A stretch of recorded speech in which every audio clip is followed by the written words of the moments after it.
Hey people, the afterlife is one of the central themes and appeals of most major religions. It helps people live in denial of the finality of death.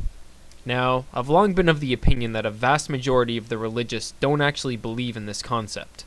When you actually believe something, you behave as if it's reality.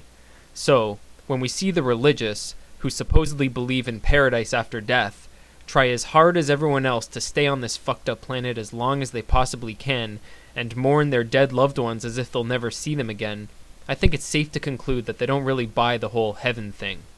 But it's a nice thought.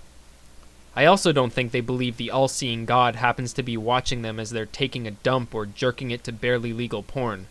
We'll stick with the afterlife for now, though. The problem with propagating this fantasy is that not everyone is rational and capable of separating an idea like this from their actions.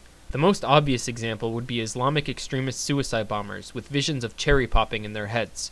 But even more disturbing to me are the all-too-common cases of infanticide by those who believe they're saving their children's souls. Elaine Campione is about to receive a verdict in an Ontario court for drowning her 2 young daughters. Fearful of losing a custody battle to her abusive husband, she decided that she'd just send her girls to heaven a little early. She had recently been in a psychiatric ward after attempting suicide, and probably shouldn't have been in the care of her kids at all, but stories like this pop up all the time. People with mental illnesses murder their own children because they become convinced that it's the only way to save them for one reason or another. In their delusions, they actually believe that they're being honorable, merciful, and loving by sending their kids off to God.